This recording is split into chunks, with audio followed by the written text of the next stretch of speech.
Hey guys, it's Austin with Midwest Crystal Slides. Today we're going to talk about how to connect a male plug, a female plug, and an inline plug to your lamp cord for your crystal slides.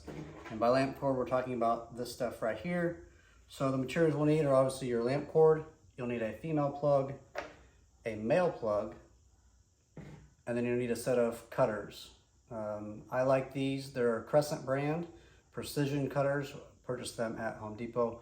I'll put a link down there in the description. So the first step we need to do is we need to determine which side is the ribbed section on our cord. And for our case here, it's going to be this one. So we're going to take our cutters. We're going to cut right in the center, being careful not to cut one side or the other and expose the wires. Now that we have that, we're going to cut the non-rib side just a little bit short, just like so. So the purpose of making one side shorter is quick identification. That way we know which side needs to go into the white side or the larger prong, and we'll discuss that here in a second.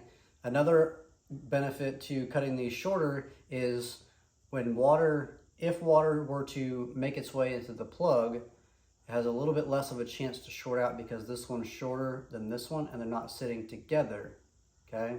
Hope that makes sense to you guys, but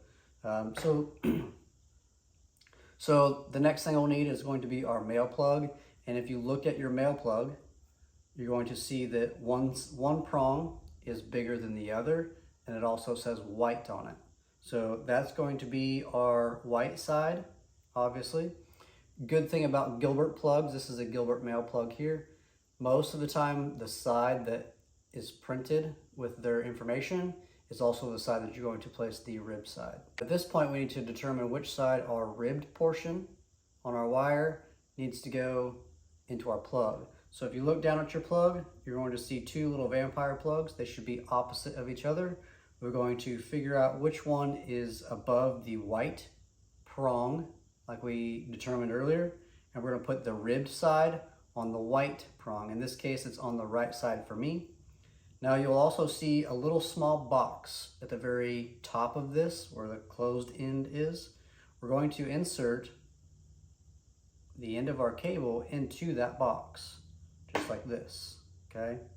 And then we're going to fold it over, press down on your cord, make sure that your prongs are puncturing the protective coating, and then we're going to put our cap on. And just like that, we have created a male end for our lamp cord. Now we're going to repeat the exact same steps for the female side. So I have already cut my side that's not ribbed short, just like we did on the male side. And exact same case, except for we're now dealing with the female. So one side of the prongs is going to be bigger than the other one. Figure out which side that is, and then match up the vampire prongs, match up the vampire prongs to the associated larger hole on your female side. In this case, mine is on the left. So same thing, we're going to insert the rib side onto the left into our hole, bend it over, puncture our cord, and then put our cap on. And just like that, we have now made a male to female connection, and it can be used to light up your wreaths, your garland, and also your Christmas lights. Okay, now we're going to talk about how to add an inline female to an existing male to female connection. So let's say that you have something in the middle here and you wanted to hook up a wreath or your garland or some mini lights or something like that, and you wanted to start your connection here.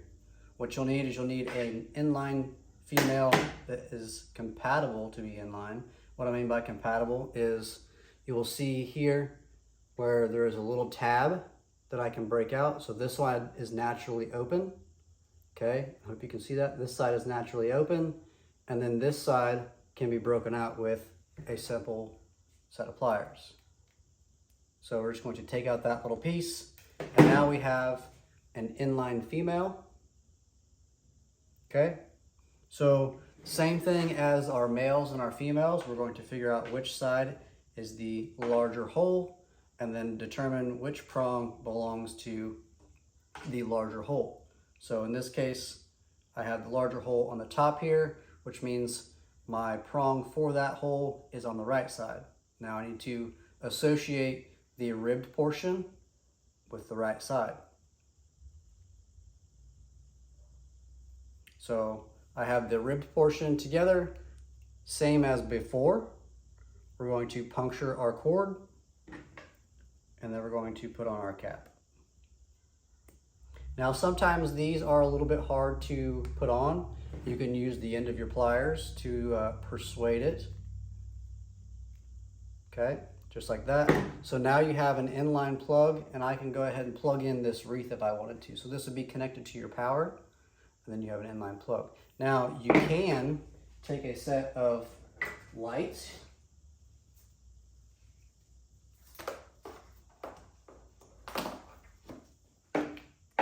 So you can take a set of lights just like this. Let's say we have this on a roof line and we want to add a wreath in here at some point.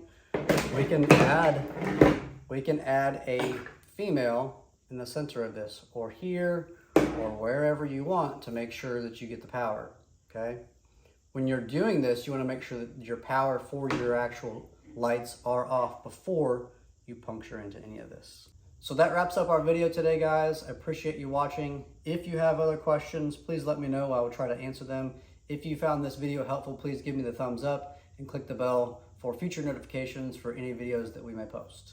Thank you, guys.